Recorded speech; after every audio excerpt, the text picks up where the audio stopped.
사람들마다 관심이 다 이 땅에서 잘 살려고 합니다. 이 땅에서 부유한 자가 되기를 원한단 말이에요. 저도 우리 성도님들을 위해서 기도할 때마다 하나님, 우리 성도들이 다 부자들이 돼서 시간과 물질의 자유함을 갖고 마음껏 주의를 하게 해주세요 하고 기도하고 있죠.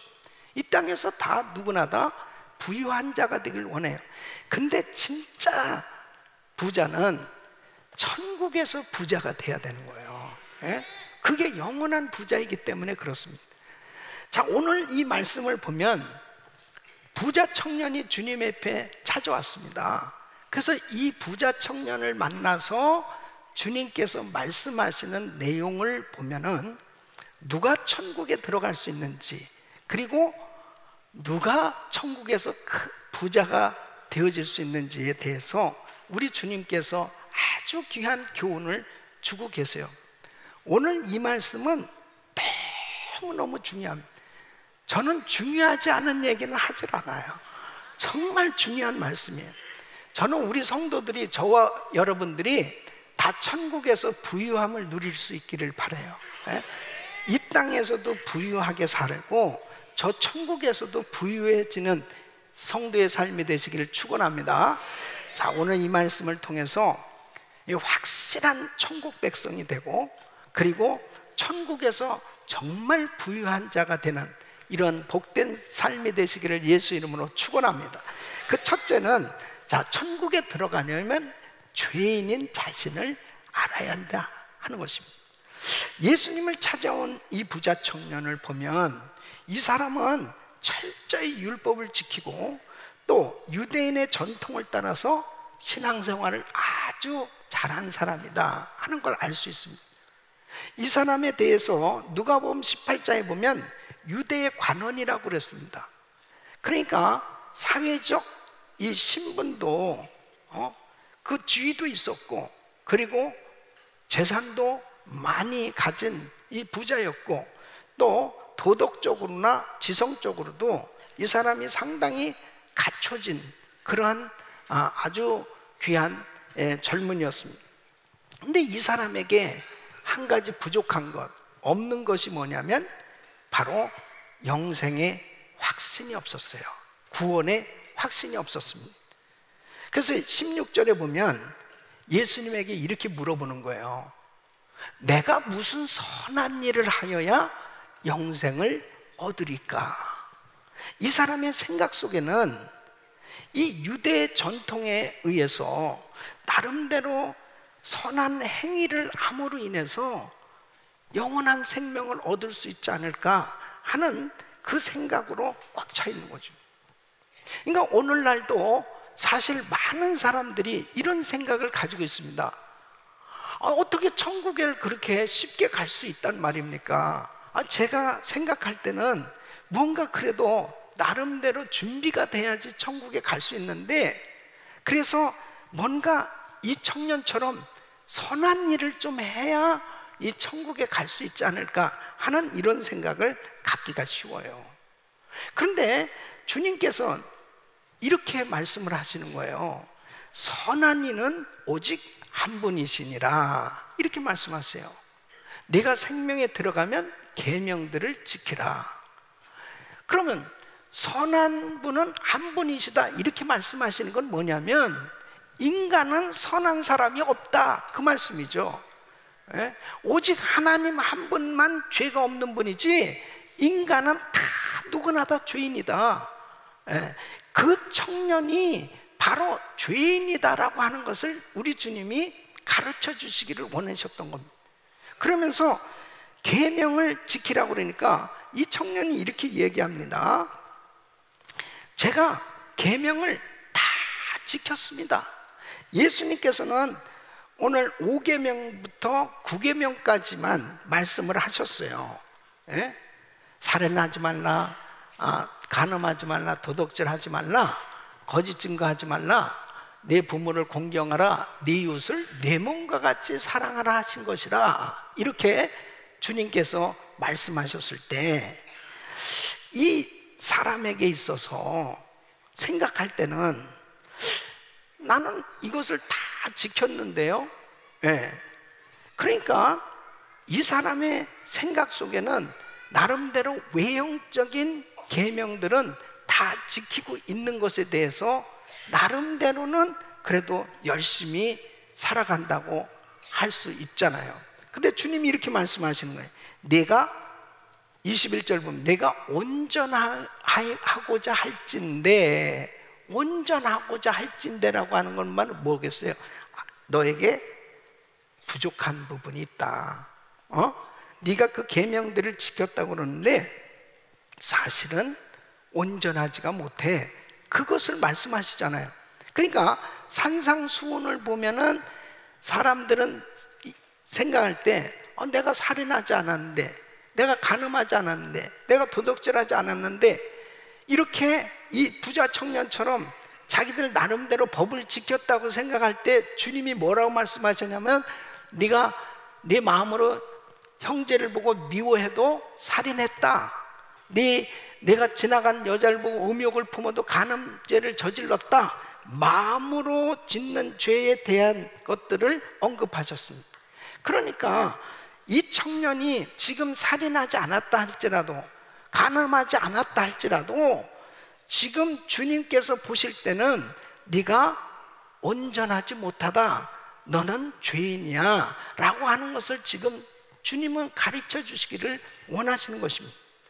그리고 내 이웃을 내 몸과 같이 사랑하라, 이 말씀 가운데는 당시의 신명기 15장에 보면은 유대 사회에서는 이 부자들이 가난한 사람들을 돕는 것, 이 구제의 법을 주셨단 말이에요.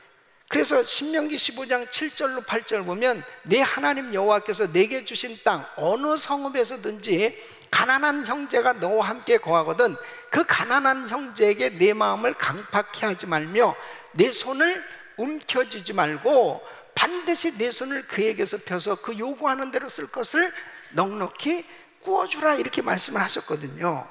그러니까 이 청년에게 주님께서 이렇게 율법의 거울로 비춰주면서 네가 죄인이야, 너 아직도 온전하지 못해, 이렇게 주님 말씀하고 있는데 이 청년은 아직도 이걸 못 깨닫고 있어요. 뭐라고 얘기하냐면 20절 말씀 보면 이 모든 것을 내가 지켰사오니 아직도 무엇이 부족합니까? 나는 부족한 것을 내가 도무지 모르겠습니다. 내가 이거 다 지켰거든요. 그러니까 우리 주님이 보실 때는 이 청년은 영적인 소경이에요. 여러분, 오늘날도 얼마나 많은 사람들이 내가 아직도 구원을 받지 못했음에도 불구하고 내가 그래도 구원 받았다라고 생각하고 나는 선하다, 나는 의롭다, 나는 그래도 죄를 짓지 않고 있다라고 하는 어떤 생각 속에서 이 죄를 깨닫지 못하고 사는 사람들이 너무 많이 있어요. 죄인인 인간은 자신의 노력으로 천국 갈 수 없어요. 오직 천국에 갈 수 없는 죄인, 이 죄인을 구원하시기 위해서 예수님이 이 땅에 오셨고, 바로 천국에 갈 수 없는 죄인을 예수님이 구원하시는 줄로 믿습니다. 그 주님 앞에 나와야 되는 거죠. 이 영적인 소경인 청년에게 21절에 이렇게 말씀하십니다. 내가 온전하고자 할진대 가서 내 소유를 팔아 가난한 자들을 주라. 그리하면 하늘에서 보화가 있으리니 그리고 와서 나를 쫓으라 하시니. 여러분 보세요. 지금 이 말씀의 포인트가 어디냐면은, 자, 내 소유를 팔아서 다 가난한 자에게 주라가 포인트가 아니에요. 진정한 주님의 말씀의 포인트는 너는 나를 따르라, 이 말씀이에요. 주님 앞에 나오라는 거예요. 진짜 영원한 생명을 얻으려면 주님 앞에 나와라, 그것을 주님이 지금 말씀하고 계신 거예요. 근데 참 안타까운 것은 이 부자 청년은 영생에는 관심이 있었어요. 구원받고 싶었어요. 그런데 참 거기까지는 좋았어요. 관심을 갖고 주님 앞에 나왔어요. 예? 교회까지 왔어요. 그런데 그것을 끝내 내 것으로 만들지는 못하는 거예요. 이게 참 안타까운 것입니다. 여러분 한번 생각해 보세요. 아니 예수님이 이 청년에게 그냥 너는 나를 따르라 이렇게 얘기하면은 얼마나 편안했겠어요. 그렇잖아요. 너는 나를 그냥 믿기만 하면 영원한 생명을 얻을 수 있어. 그러면 너무너무 편안하잖아요. 근데 왜 주님께서 너 있는 소유를 팔아서 가난한 자들에게 나눠주고 나를 따르라 이 말씀을 하냐 말이에요. 이건 정말 더 힘들게 만드는 말씀 아닐까요? 예? 만일 여러분에게 이제 이번 주간에 여러분의 가지고 있는 돈을 다 캐시로 은행에서 찾아서 그것을 전부 가난한 자에게 나눠주고, 가난한 자에게 나눠주는 게 아니고 그냥 교회에다가 다 바치고, 그리고 교회 등록하라 그러면 바람과 함께 사라지다 다 진짜 어려운 말씀이에요. 그렇잖아요? 사실 성경에 보면요, 우물가의 여인에게 너 있는 거 다 팔아서 나눠주고 나를 쫓으라 말씀하신 적도 없고, 또 삭개오에게 야 너 가지고 있는 거 다 나눠주고 나한테 따르라고 그렇게 주님 말씀하시지도 않고, 성경에 보면은 어느 누구에게도 너 있는 재산 다 팔아서 나눠주고 나를 쫓으라 이렇게 말씀하신 곳이 없어요. 오직 이 부자 청년에게만 이렇게 말씀을 하고 있어요. 왜 부자 청년에게 이 말씀을 하실까요? 주님께서는 영적으로 그 부자 청년을 꿰뚫어 보실 때 바로 이 부자 청년에게 있어서는 물질이 우상이에요. 이 부자 청년에게 있어서는 바로 그것을 포기하지 않으면은 주님을 영접할 수 없는 거예요. 그러니까 주님께서는 이 부자 청년에게 바로 그 물질을 우상으로 섬기면서 철저히 그 물질을 의지하고 있는 것을 보시고 그것을 내려놓기를 주님이 원하셨던 것입니다. 여러분 어떤 사람이든지 마찬가지예요. 주님 앞에 나오는데 걸림돌이 되는 것들이 많이 있습니다. 그런 것들이 포기되어지지 않으면 주님을 영접 안 합니다. 주님 앞에 나오질 않아요. 마태복음 4장 17절 보면 이때부터 예수께서 비로소 전파하여 가라사대 때 회개하라 천국이 가까웠느니. 여러분 버려야 될 것들을 버리는 것이 회개입니다. 그러니까 회개와 천국은 밀접한 관계가 있어요. 정말 천국을 소유할 수 있는 사람, 바로 예수님을 소유하려면 내가 내려놔야 될 걸 내려놔야 된다는 거예요. 뭔가 내가 우상처럼 여겨지고 있는 그 부분을 내려놓기 전에는 절대로 하나님 앞에 나오지를 못해요. 재산을 팔아 드렸기 때문에 영생을 얻는 게 아니에요. 예수를 믿어야 영생을 얻는 겁니다. 그러니까 내가 무엇을 내려놓느냐 너무 중요한데, 이 부자 청년의 안타까운 것이 뭐냐면 22절 보면 물질이 많은 거로 근심하며 가니라 그랬습니다. 이 청년이 재물이 많은 거로 이 말씀을 듣고 근심하며 가니라. 이것이 참 안타까운 거죠.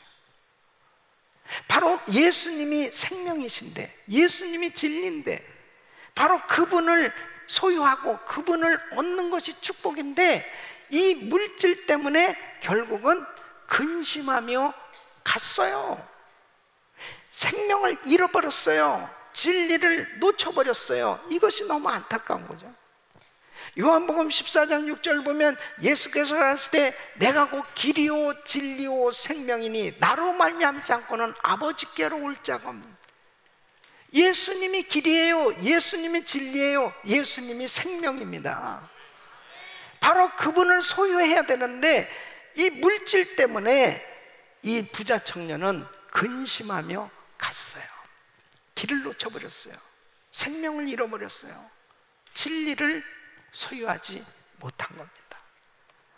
그래서 천국 가는 길을 방해하는 이 물욕을 물리쳐야 될 줄로 믿습니다.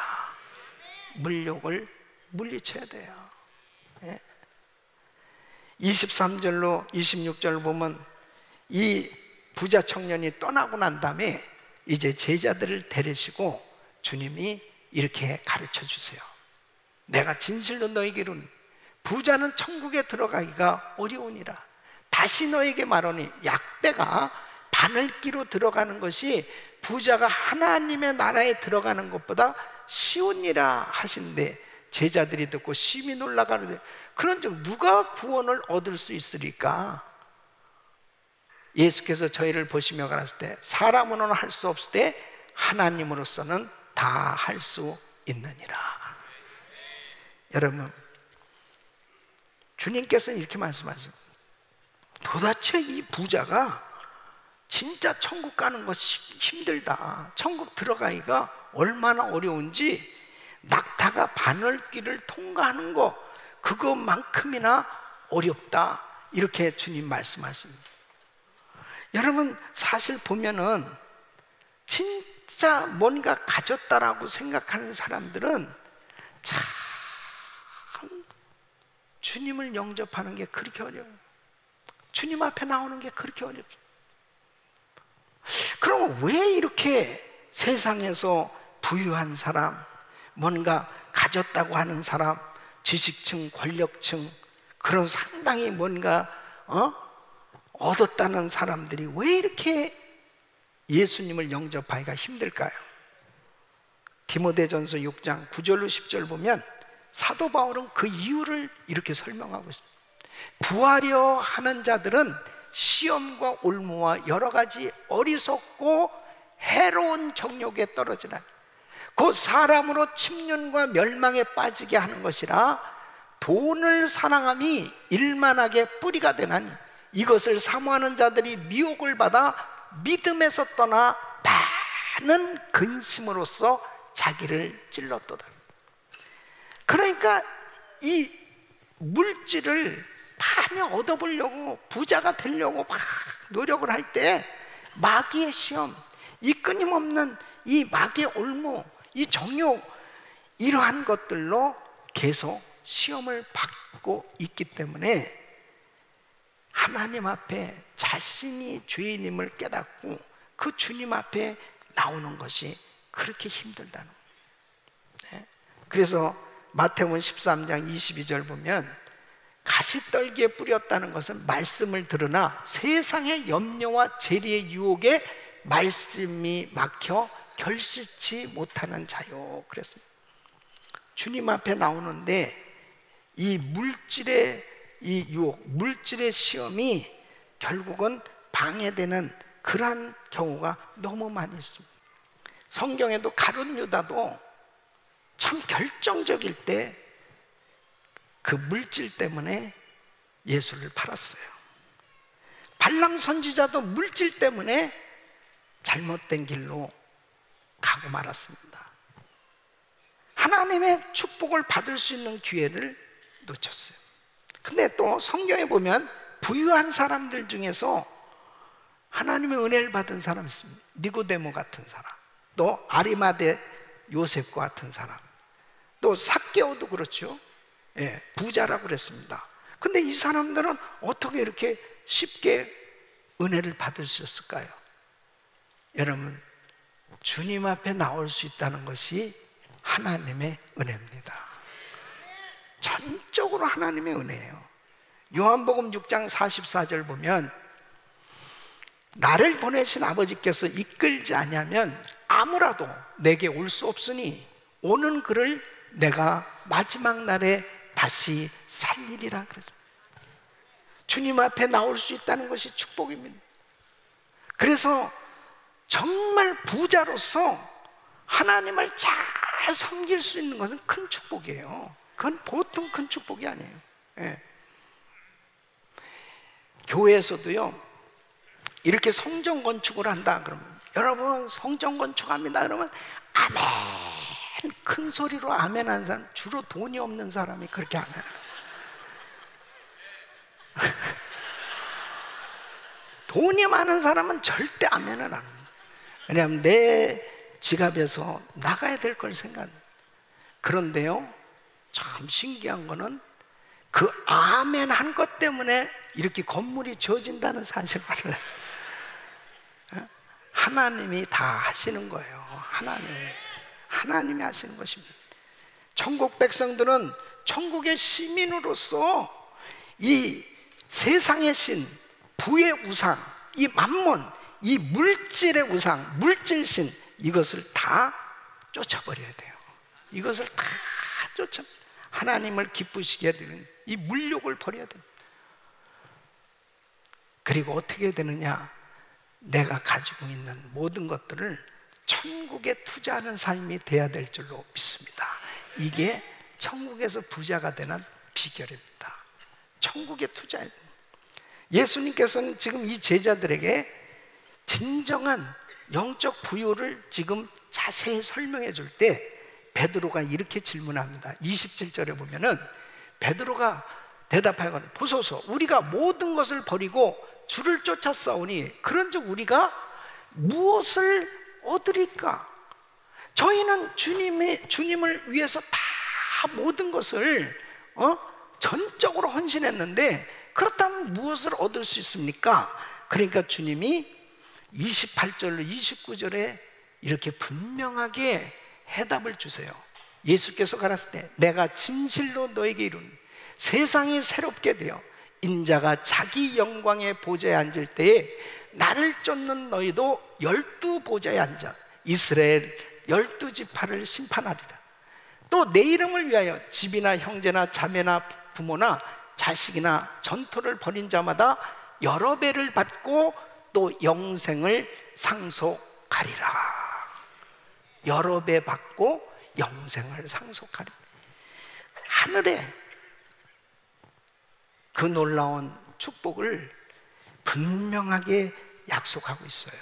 하늘의 영광을 분명하게 약속하고 있어요. 결단코 주를 쫓아 사는 것 바보 아니라는 거죠. 하늘나라를 위해서 투자하는 삶 절대로 어리석은 게 아니라는 거죠. 이 부자 청년에게도 분명히 주님이 말씀하셨어요. 21절 보면 예수께서 내가 온전하고자 할진대 가서 내 소유를 팔아 가난한 자들을 주라. 그리하면 하늘에서 뭐예요? 보화가 내게 있으리라. 하늘에서 뭐예요? 보화가 내게 있으리라. 하나님 나라에 투자하는 거라는 거예요. 가난한 사람들을 돕는 것, 긍휼 사역하는 것, 나눠주고 베푸는 삶, 그게 하늘나라에 투자하는 삶이라는 겁니다. 우리 교인들이 왜 이렇게 단기 성교들을 많이 갑니까? 하늘나라에 투자하는 거예요. 여러분, 하늘나라에 투자하는 삶이 가장 가치 있고 보람된 인생이에요. 우리의 남은 인생을, 나의 삶을 어디에다 투자하고 사느냐? 엉뚱한 데 투자해가지고 다 날리고, 진짜 하나님의 나라에 투자해야 그게 가치 있고 보람된 인생이 되는 거지. 이 땅에서의 투자는 여러분 안전할 수가 없어요. 그래서 주님이 마태복음 6장 19절로 20절에 이렇게 말씀합니다. 너희를 위하여 보물을 땅에 쌓아두지 말라. 거기는 좀과 동록이 해하며 도적이 구멍을 뚫고 도둑질하느니라. 오직 너희를 위하여 보물을 하늘에 쌓아두라. 거기는 좀이나 동록이 해하지 못하며 도적이 구멍을 뚫지도 못하고 도적질도 못하느니라 그랬습니다. 여러분, 미국에 최초의 해외 선교사가 있습니다. 아도니람 저드슨 선교사.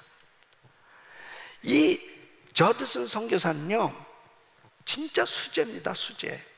16살에 브라운 대학에 들어가서 3년 만에 수석으로 졸업했습니다. 그리고 굉장히 똑똑한 목사님 아들이에요. 근데 참 많이 방황을 했어요. 왜냐하면 예수가 안 믿어지는 거예요.